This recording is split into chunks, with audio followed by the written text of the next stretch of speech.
और कल की गुफ्तगू में और परसों की गुफ्तगू में मैं मुसलसल आपके सामने गुजारिश कर रहा हूं, फसाद कहते हैं अली की दुश्मनी को, इस्लाह कहते हैं अली की विलायत को। फसाद का अगर आप राग़िब इस्फहानी को उठाएं, अगर आप लुगात को उठाएं, डिक्शनरी को उठाएं, तो फसाद का जो तर्जमा किया गया है वो ये है कि किसी चीज को उसके मरकज से हटाने को फसाद कहते हैं। गदीर के बाद फसाद ये हुआ कि इस्लाम को उसके मरकज से हटा दिया गया। फसाद है अली की दुश्मनी का नाम, इस्लाह है अली की दोस्ती और अली की विलायत का नाम। मैंने ज़ियारत जामिया का जुमला पढ़ा कि मौला फरमाते हैं कि अपनी इस्लाह करो हमारी विलायत के साथ। अब मैं सतर कहने लगा हूं, जो बंदे पहला नतीजा सुनना चाहते हैं, मौला फरमाते हैं अपने आमाल की इस्लाह करो हमारी विलायत के साथ। हमारी विलायत के साथ अपनी इस्लाह करो, अपने अमलों से हमारी विलायत की इस्लाह न करो। जो हाथ उठ गया सैयदा, इस हाथ को हमेशा सलामत रखे। इस्लाह है अली की विलायत का नाम, इस्लाह करनी है अली की विलायत से। अली की विलायत की इस्लाह नहीं करनी, विलायत अली से अपनी इस्लाह करनी है। जो बंदे आज के रोशन ख्याल शिया हैं, मैं उनसे कहना चाहता हूं अज़ादारी से अपनी इस्लाह करें।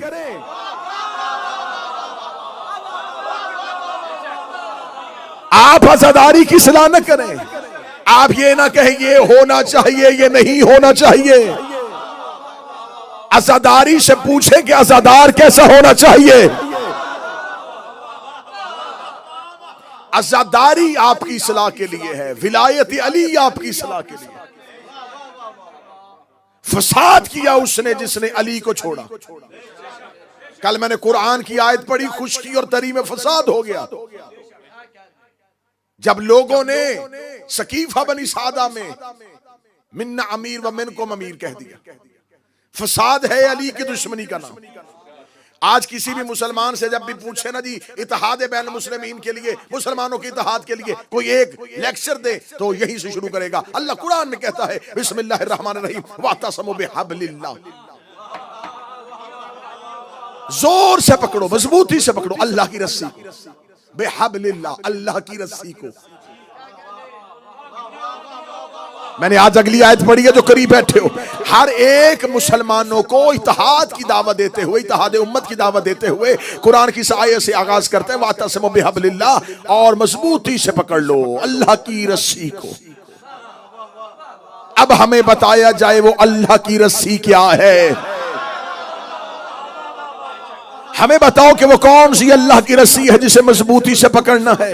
या तो ये कहा जाए कि कुरान ने कहा है अल्लाह की रस्सी, तो यकीनन खाना काबा में जो जंजीर लटक रही है ये अल्लाह की रस्सी होगी, क्योंकि मुझे हजरत आदम से लेके खातम तक, खातम से लेके 11वीं हुज्जत तक, 11वें से लेके 12वें की गैबत सुगरा, गैबत सुगरा से लेके गैबत कुबरा तक, हमें तो आज तक नजर नहीं आया कि आसमान से लैलतुल कदर में कोई रस्सी लटक रही हो और उसे कहा हो कि इस रस्सी को पकड़ लो, इस रस्सी को मजबूती से थाम रखो। खुदा ने बेहब्लिल्लाह कहा है कि मजबूती से थाम लो अल्लाह की रस्सी को। वो अल्लाह की रस्सी कौन सी है? क्या वो नमाज है? क्या वो रोजा है? क्या वो ज़कात है? क्या वो हज है? मदीने की मस्जिद में एक शख्स ने नबी से पूछा, या रसूल अल्लाह मा हब्लिल्लाह, हमें बताइए अल्लाह का हब्ल क्या है, ये अल्लाह की रस्सी क्या है। इतना कहना था, या रसूल ने मजमे से अली को उठाया, अली को मिंबर के करीब बुलाया, अली का हाथ पकड़ रसूल ने उठाया, फरमाया हाज़ा अली हब्लिल्लाह, ये अली अल्लाह की रस्सी है, ये अली अल्लाह की रस्सी है। खुदा कुरान में कह रहा है अली वलीउल्लाह पढ़ लो ताकि फिरकों में ना बटो।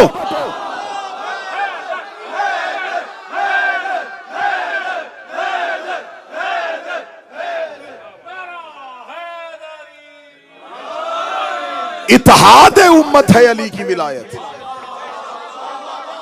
जिसने अली पे इत्तेहाद किया, फसाद है अली की दुश्मनी। जिसने जब फसाद किया उम्मत में, अली की दुश्मनी में किया। मैं इस्लाम से पहले की नहीं, इस्लाम के बाद, गदीर के बाद की बात करता। गदीर के बाद जब जब जहां जहां उम्मत में फसाद हुआ, दुश्मनी अली में हुआ, अली की दुश्मनी में फसाद करते करते यहां पहुंच गए कि अली के मुकाबले पे कुरान नेज़ों पे उठाया,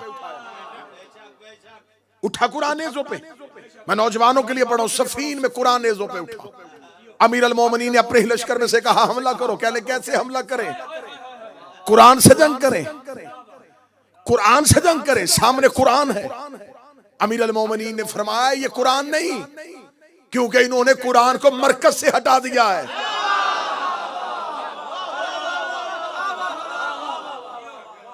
ये कुरान नहीं है, क्योंकि ये कुरान को उसके मरकज से हटा रहे हैं, ये फसाद कर रहे हैं। चले एक और वाकया पढ़ा। मौला अमीर अल मोमिनीन जंग नहरवान से वापस आ रहे थे, और जानते हैं यकीनन नौजवान, जंग नहरवान ख्वारिज के मुकाबले पे। ख्वारिज कौन थे? ख्वारिज जाके नहजुल बलागा उठाइएगा, ख्वारिज की निशानियां पढ़िएगा, ख्वारिज की निशानियां पढ़िएगा, फिर आपको अपने ही मुल्क के मीडिया पे नजर आएंगे कुछ चेहरे। ख्वारिज की निशानियां जो है वो निशानियां क्या थी? लंबी दाढ़ियां, माथे पे सजदों के निशान, हाथों पे तस्बीहां, नमाज के पाबंद, अहकामात इलाहिया को बजा लाने वाले, इतनी कसरत से इबादत करते थे। इन्हें खबर थी कि दुनिया अली की तरफ माइल हो रही है अली की इबादत की वजह से। इन्होंने अपना एक आबिद और एक जाहिद चेहरा जमाने के सामने पेश किया, लेकिन अंदर दुश्मनी अली थी। मौला अमीर अल मोमिनीन ने इनके साथ एक जंग लड़ी। नहरवान एक नहर, दो नहरों के दरमियान वो जंग हुई थी, इसलिए से नहरवान कहा जाता है। मौला अमीर अल मोमिनीन ने उस जंग में जाने से पहले कहा था ये जितने भी ज्यादा हैं इनमें से 9 से ज्यादा बचेंगे नहीं, हमारे 9 से ज्यादा मरेंगे नहीं। इसे कहते हैं अली। इनके 9 से ज्यादा जिंदा नहीं रहेंगे, हमारे 9 से ज्यादा मरेंगे नहीं। मौला अमीर अल मोमिनीन जंग नहरवान से वापस पलट रहे थे। पलटते हुए अली बगदाद के करीब एक जगह है, उस मस्जिद को आज भी कहते थे मस्जिद बरासा। वहां पर अमीर अल मोमिनीन पहुंचे, ज़ोहरैन का वक्त था। अली ने जोहर की नमाज पढ़ी। जोहर की नमाज पढ़ने के बाद जोहर की नमाज अदा हुई। अमीर अल मोमिनीन ने कहा उठो यहां से चलें। लश्कर ने कहा या अली असर की नमाज। अली ने फरमाया यहां असर की नमाज नहीं होगी, क्योंकि हम बाबुल की सरजमीन पे आ गए। इस सरजमीन पे नबी और नबी के वसी नमाज नहीं पढ़ेंगे। ये कहना था मौला अमीर अल मोमिनीन था। मौला के लश्कर में जुमला ज़हन में रखना कि इस्लाह करो अपने अमाल की अली की विलायत के साथ। लोग अली के लश्कर में या अली हमें नमाज पढ़ने दीजिए।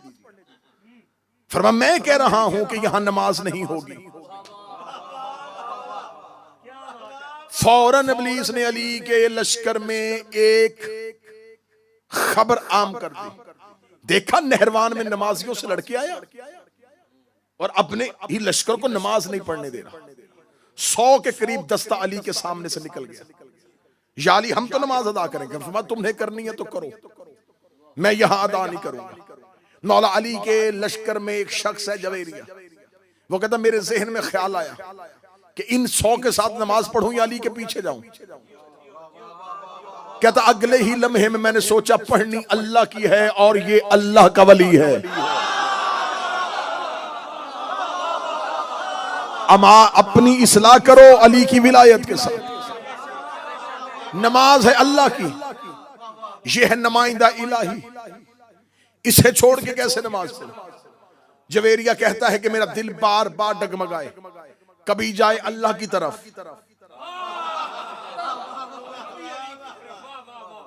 अल्लाह की तरफ से क्या जो इन्होंने अपनी मर्जी का अल्लाह बना था। हम इबादत कर रहे हैं अपने अल्लाह की। कभी जहन में सोचूं कि अल्लाह की इबादत करूं, कभी जहन में सोचूं अली के पीछे जाऊं। आखिर में ये बात इस नतीजे में पहुंच गया कि मुझे अली के पीछे जाना चाहिए। जवेरिया कहता मैं भी घोड़े पे बैठा, अली के पीछे मैंने चलना शुरू किया। अमीर अल मोमिन ने मस्जिद बरासा से बाहर अपना घोड़ा निकाला। अली ने सरपट अपने घोड़े को दौड़ाया। घोड़े को दौड़ाने के बाद बाबल के बाहर अली का लश्कर जा रहा था। अली अपने घोड़े को लेके जा रहे थे। जवेरिया कहता मैं ज़हन में मुतमिन होकर जा रहा था, कुछ नहीं होता, नमाज रह भी गई है, लेकिन जा तो अली के पीछे रहा, नमाज रह भी गई है, जा तो अली के पीछे रहा हूं। अब मेरे इस अमल की जिम्मेदारी अली के कांधों पे है, अली के कांधों पे, अली के कांधों पे है। मैं जुमला दुआए ज़हरा नॉर्थहैम्पटन में वाकया नहीं पढ़ने लगा, मैं पूरी दुनिया में एक पैगाम नशर करने लगा हूं। जवेरिया कहता मेरी नमाज में ताखीर हो गई थी, लेकिन मैंने कहा हो गई है, लेकिन मेरा इमाम तो जानता है कि मेरी नीयत क्या है, मेरा इमाम मेरी नीयत जानता है। मैंने अपनी नमाज में ताखीर करवा ली, अली को ना छोड़ा। मैंने नमाज में देर करवा ली, अपने इमाम को ना छोड़ा। मैंने नमाज में देर करवा ली, अपने इमाम को ना छोड़ा, क्योंकि मैं नुसरत इमाम के लिए घर से निकला था। और शियो मातम नुसरत इमाम है।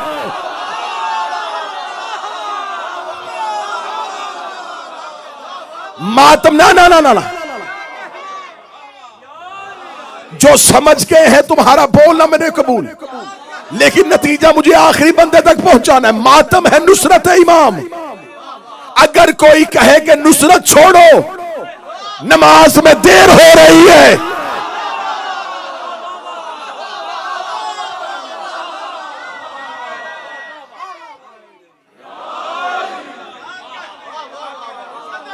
नीयत इमाम जानता था कि मातमी भी नमाज नहीं छोड़ रहा, लेकिन क्योंकि उस वक्त वो नुसरत में खड़ा हो चुका है।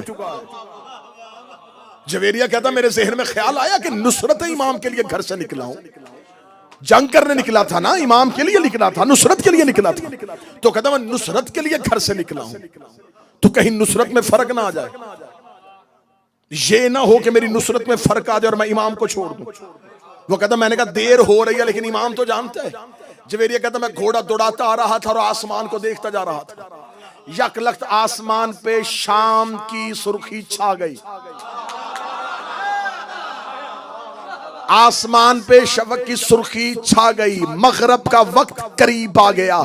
जवेरिया कहता मेरा दिल डोलना शुरू हुआ कि सिर्फ मेरी ही कज़ा नहीं हुई, अली ने भी अपनी असर कज़ा कर ली। अली की भी असर कज़ा हो गई, अली की भी असर कज़ा हो गई, अली की भी असर कज़ा हो गई। जुमला ज़हन में रखना, इस्लाह करो अपने अमलों की हमारी विलायत के साथ। जवेरिया कहता कि अमीर अल मोमिनीन ने अपने घोड़े को रोका और मैंने आसमान की तरफ देखा। आसमान पे अंधेरा छाने के करीब आ गया, सूरज गरूब होता हुआ मगरब के सर रखा था। जवेरिया कहता मौला ने फरमाया जवेरिया जल्दी कर मेरे लिए वजू के लिए पानी लेके आ। जवेरिया कहता मैंने पानी मौला के किया। मौला का जवेरिया अजान दे। मैंने कहा मौला मगरब का वक्त हो गया है, मौला मगरब का वक्त हो गया है, मौला का असर अभी नहीं पड़ी थी या मगरब का वक्त हो गया है। इमाम ने कहा क्यों मगरब का वक्त हो गया है? जवेरिया कहता मौला सूरज चला गया। इमाम ने मुस्कुराते कहा जवेरिया तू सूरज का गुलाम है या अली का गुलाम? तू सूरज का गुलाम है या अली का गुलाम है? जवेरिया कहता इधर अली ने यह जुमला कहा, डूबता हुआ सूरज।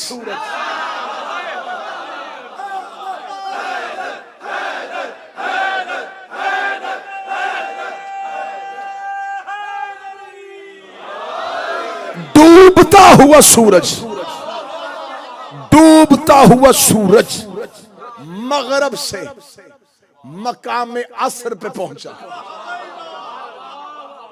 अली की आवाज आई जवेरिया अब तू भी असर पढ़। मैं भी असर पढ़ूंगा। अब जवेरिया ने अपनी असल नमाज पा ली। क्यों? उसने अपने अमाल से इमाम की इस्लाह नहीं की, मौला के इख्तियार से, मौला की विलायत से अपने अमाल की इस्लाह। एक दलील ठीक है या इससे आगे दूं? चलो इससे अगली दलील लो। करबला में जाओ, हजरत मौला तुम्हें लेके जाए। हजरत हबीब इब्ने मुज़ाहर, हजरत हबीब इब्ने मुज़ाहर की कब्र पे आज भी मौला इमाम हुसैन की जरी के बिल्कुल सामने दरवाजे पे दाखिल हो, पहले हबीब है। जनाब हबीब जो है हुसैन की जर्री का दरवाजा है। हुर हुसैन के शहर का दरवाजा है। हबीब हुसैन की जर्री का दरवाजा है। दरवाजे पे सोया हुआ ये हुसैन का गुलाम। आज भी हजरत हबीब इब्ने मुजाहिर की कब्र पे जाओ, हजरत हबीब इब्ने मुजाहिर की कब्र के ऊपर वो खत लिखा है जो हुसैन ने हबीब को लिखा था।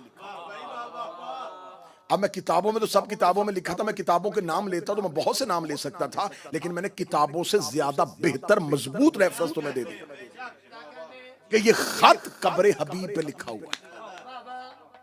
कब्र हबीब के ऊपर आज भी वो खत लिखा है जो हुसैन इब्ने अली ने जनाब हबीब इब्ने मुजाहिर को लिखा था और कूफा से उनको बुलवाया था। उसका पहला जो खिताब है हुसैन इब्ने अली का वो है अस्सलामु अलैका या रजुलुल फकीह। सरना हलाओ, मैं जिगर का लहू दे रहा हूं तुम्हें। हबीब इब्ने मुजाहिर को लिखा हुसैन इब्ने अली ने, ए मर्द फकीह, हम मानते हैं उसे जिसे हुसैन फकीह कहते हैं।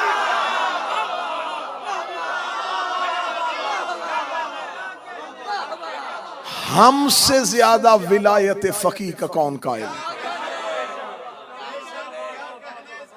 हुसैन इब्ने अली ने कहा, ए रजूल फकीह, तुम पर मेरा सलाम। ए मर्द फकीह, जनाब हबीब बुजुर्ग थे, ज़ईफ थे, हुसैन शेख कह सकते थे। ए मर्द बुजुर्ग, बुजुर्ग ने कहा। हुसैन इब्ने अली ने जनाब हबीब को जिस एक फजीलत से याद किया वो है फकीह। रुकना अब यहां पे, बात यहां पे आज नतीजा मेरा ख्याल है कि आज इसी बात पे बेशक 2 घंटे गुजर जाए, नतीजा निकालते हैं। फकीह किसे कहते हैं? मैंने फौरन फिक़्ह की किताबें उठाई कि फकीह किसे कहते हैं। फकीह का एक अमूमी तर्जमा मिला कि जो शरीयत के मसाइल को फिक़्ह के मसाइल की सूझबूझ रखता हो उसे फकीह कहते हैं। जो दीन के बारे में सूझबूझ रखता हो, बच्चे अगर जो ब्रिटिश बच्चे हैं अगर सूझबूझ नहीं, कुछ अवेयरनेस हो, दीन के बारे में अवेयरनेस हो, उसको पता हो कि ये क्या है, इसके इस मसले का हल क्या है, उसे फकीह कहते हैं। अब मैंने जब ये तर्जमा पढ़ा कि फकीह उसे कहते हैं जो दीन में सूझबूझ रखता हो, तो मुझे फकीह का तर्जमा तो मिल गया, लेकिन बात हजम नहीं हो रही। क्या वो रहा है जो खुद दीन है?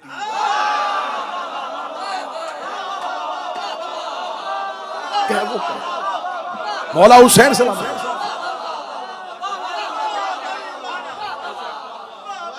एक मोहम्मद अली मीर भाई एक अनपढ़ किसी को पढ़ा लिखा कहे, पढ़ा लिखा किसी को पढ़ा लिखा कहे, अवाम किसी को मौलाना कहे, ये और है। मौलाना किसी को मौलाना कहे, आलिम किसी को आलिम कहे, तो ये और है। यहां मसला ये है कि आम शख्स हबीब को फकीह नहीं कह रहा, वो कह रहा है जो खुद दीन है। फिर मैंने कहा शायद हुसैन इब्ने अली ने जनाब हबीब की फुकाहत से हुसैन मुतासिर हुए हों कि हबीब बहुत अच्छा फकीह है। बादशाह हुसैन की इज्जत कसम, मैं हूं तो इमाम हुसैन का सबसे छोटा जाकर, मैंने असहाबे हुसैन पे लिखी हुई छोटी सी किताब से लेके बड़ी किताब तक हर एक किताब को खंगाला। ये राज मुझे 2 साल पहले मिला था जब मैंने असहाबे हुसैन पे एक अशरा पढ़ा था। मैंने 10 मजालिस पढ़ी थी असहाबे हजरत इमाम हुसैन पे कि इमाम हुसैन के असहाब में क्या क्या खासियत और क्या क्या फजीलत थी। जब मैं हजरत हबीब इब्ने मुजाहिर पे अपनी रिसर्च कर रहा था तो मैंने जब मर्द फकीह पे आया तो मैंने पहले फकीह का तर्जमा पढ़ा। तर्जमा पढ़ने के बाद फिर मैंने कहा यकीनन जनाब हबीब जो है वो अपने दौर में बहुत बड़े फकीह होंगे और हुमायूं हुसैन उनकी इस फजीलत से मुतासिर होंगे। मैंने हबीब की पूरी जिंदगी सवाने हयात पढ़ी, मुझे हबीब की हर सवाने हयात में कहीं भी एक वाक्य नहीं मिला कि हबीब कूफे में बतौर फकीह मशहूर हो। बहुत से लोग थे, मुफस्सिर कुरान भी थे, बहुत से लोग थे, लेकिन जनाब हबीब फकीह के लिहाज से अपने शहर में मशहूर ही नहीं थे। तो जब हजरत हबीब फकीह के लिहाज से मशहूर नहीं थे, हुसैन ने मर्द फकीह क्यों कहा? फिर मैंने ढूंढना शुरू किया कि शायद फकीह उस दौर में इसका तर्जमा और हो और इस दौर में और हो। मुझे फकीह का तर्जमा ढूंढते ढूंढते ढूंढते मरअशी नजफी कुम में आलिया के जनाब मासूमा के हर्रम में मदफन वो आलिम दीन जिसने पूरी जिंदगी हर्रम मासूमा में नमाज पढ़ाई, जिसकी लाइब्रेरी आज भी तौलाबे कुम के लिए एक इदारा है। सबसे बड़ी लाइब्रेरी मजहब जाफरिया के उलमा में से आकाए मरअशी की है। मरअशी ने फकीह की तारीफ करते हुए इन तमाम तारीफों से अलहदा एक इस्तिलाह पेश की। उन्होंने कहा फकीह उसे कहते हैं जिसके सामने एक वक्त में दो अमल आए और उससे ये खबर हो कि इनमें से पहले क्या करना है।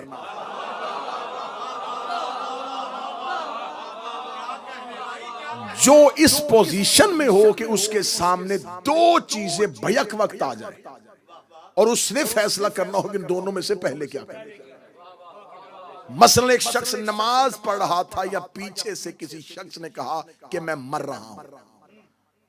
अब अगर वो उसे बचाने के लिए जाएगा तो नमाज चली जाएगी। अब इस लम्हे वो फैसला कौन करेगा कि मुझे नमाज बचानी है या उस शख्स को बचाना है, डूबते हुए शख्स को बचाना है या इबादत करनी है, मुझे अपना रोजा बचाना है या किसी इंसान के सामने उसकी इज्जत और जान को बचाना है। मुख्तलिफ दो इबादतें एक वक्त में इकट्ठी हो जाएं, फकीह उसे कहते हैं जो दोनों में से एक को चुने।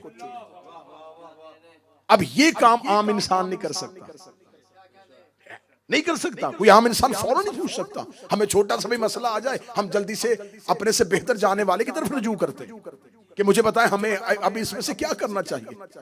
अब एक वक्त में दो इबादतें इकट्ठी हो जाएं और उसमें से एक का इंतखाब करें, उसे कहते हैं फकीह। बात ज़हन में रखनी है, इस्लाह करो अपने अमलों की हमारी विलायत। दो चीजों को एक वक्त में। मैंने जब ये तर्जमा पढ़ा तो मैंने कहा ये तर्जमा बहुत अच्छा है।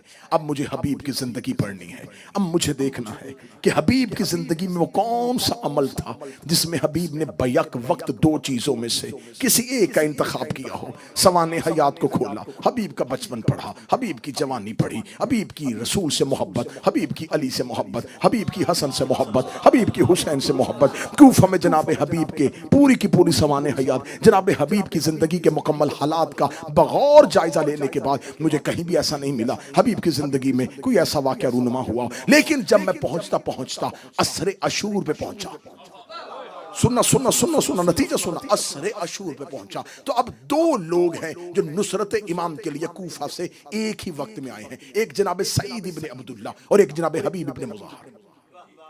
ये दोनों आ गए हैं, करबला में मौजूद हैं। इमाम हुसैन अलैहिस्सलाम नमाज ज़ोहर के लिए उठे और इमाम हुसैन ने लश्कर से कहा कि बाजमात नमाज अदा करेंगे। फौरन लश्कर हुसैन के पीछे नमाज अदा करने के लिए खड़ा हुआ। हुसैन मासूम है, जो पीछे खड़े थे वो ना इमाम है ना इस्मत के दर्जे पे। कोई भी फुरात की तरफ वजू के लिए नहीं भागा।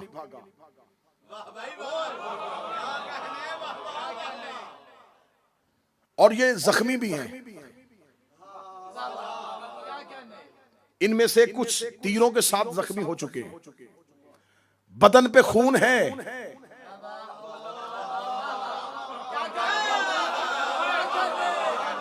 और वो हुसैन के पीछे अताअत हुज्जत के लिए खड़े हो रहे हैं। जनाब सईद ने हजरत हबीब से कहा, हुसैन का दुश्मन बड़ा शातिर और मलाउन है। ये इंतजार कर रहा है कि हुसैन नमाज बाजमात करवाएं, और हमें खौफ है कि ये मलाउन नमाज हुसैन का एहतराम नहीं करेंगे और ये नमाज पे हुसैन पे हमला कर देंगे। हबीब ने सईद से पूछा फिर क्या करना चाहिए? उसने कहा क्या ही अच्छा हो कि हम बवक्ते नमाज इमाम हुसैन के दिफा के लिए आगे खड़े हो। सुनना, जनाबे सईद मौला हुसैन के पास पहुंचे। इतनी जुर्रत भी नहीं कि आके इमाम से कहें कि मौला, क्योंकि वो इख्तियार इमाम से वाकिफ है कि हमारे इमाम को हमारे दिफा हम इमाम के सामने जिरा बन के खड़े हो। अब डर भी रहे हैं और अपने दिल के हालात भी बताने हैं। इसे कहते हैं हुज्जत के नौकर, इन्हें कहते हैं अलैहिस्सलाम। आके जनाब सईद ने ये नहीं कहा कि मौला हमें डर है कि कहीं दुश्मन आपको कत्ल ना कर दे तो मैं आपके आगे खड़ा हो जाऊं। इसे भी तौहीन समझ रहे थे। आके इमाम के सामने कहेंगे मौला एक शरई मसला पूछना है। इमाम ने फरमाया कौन सा मसला? जनाब सईद ने कहा मौला अगर कोई खाना काबा का दिफा करता हुआ काबे को पुष्ट दिखाए। कहां चले गए हो यार? हुसैन का वास्ता जागो। अकलीम भाई, अगर कोई दिफाए काबा करता हुआ खाना काबा को पुष्ट दिखा दे तो ये उसका अमल क्या होगा? इमाम उसके अंदर का सवाल जान गए। इमाम का जवाब सुन गया। इमाम ने कहा हां, अगर मकसद दिफाए काबा हो तो इस अमल की जजा उससे भी ज्यादा बेहतर है। जब इमाम ने इजाजत दे दी तो जनाबे सईद ने कहा मौला मैं चाहता हूं जब आप नमाज पढ़ाएं तो मैं आपके आगे खड़ा हो जाऊं। हुसैन इब्ने अली ने जनाबे सईद को इजाजत दी। हुसैन ने मुसल्ला इमामत पे आके अल्लाहु अकबर कहा। जनाबे सईद कदमों के फासले पे नहीं, इंचों के फासले पे बिल्कुल हुसैन इब्ने अली के आगे खड़े हो गए एक दीवार बन के। इधर हुसैन ने जोहर की नमाज के लिए अल्लाहु अकबर कहा।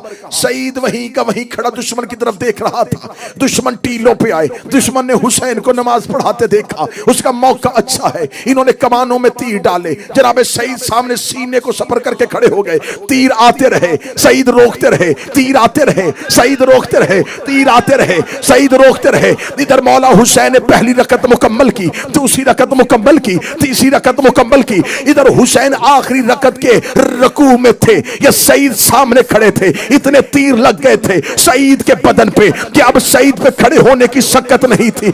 इधर हुसैन ने रुकू से अपना सर उठाया, या हुसैन का सर उठ रहा था और सईद का जिस्म जमीन पे गिर रहा था।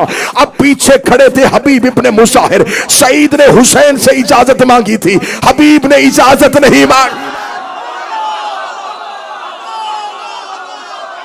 जो समझ गए हो तुम्हारी जुर्रतों को सलाम। सईद ने इजाजत मांगी थी, हबीब ने इजाजत नहीं मांगी थी। इधर सईद का बदन करबला में गिर रहा था, हुसैन रुकू से उठ रहे थे। अब हबीब ने ज़हन में सोचा अगर सईद गिर गया और एक तीर भी हुसैन तक पहुंच गया हमारी वफा में फर्क आ जाएगा। हबीब ने वहीं से अपनी नमाज तोड़ी और आके हुसैन के सामने खड़े हो गए।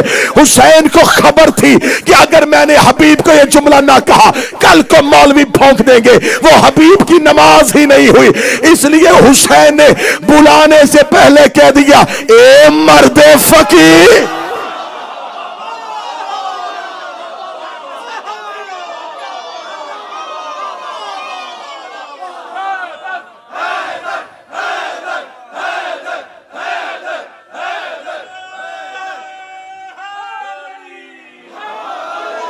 हुसैन जानते थे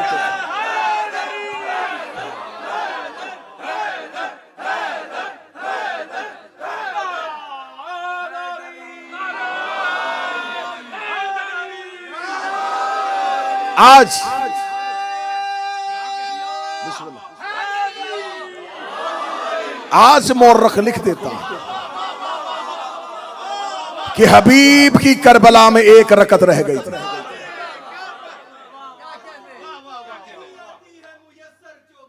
सुभान अल्लाह।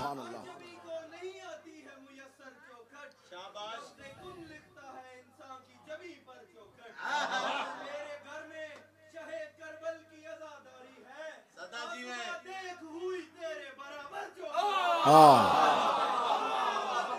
या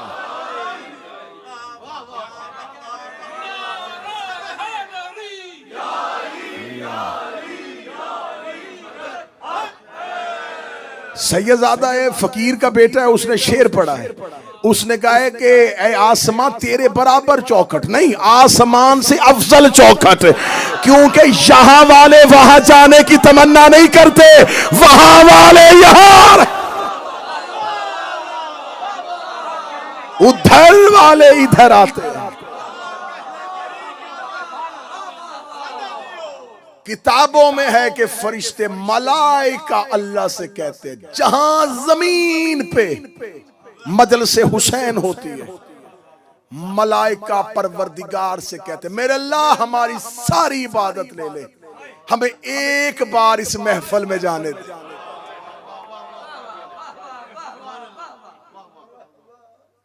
ये मलाइका की सजदागार है।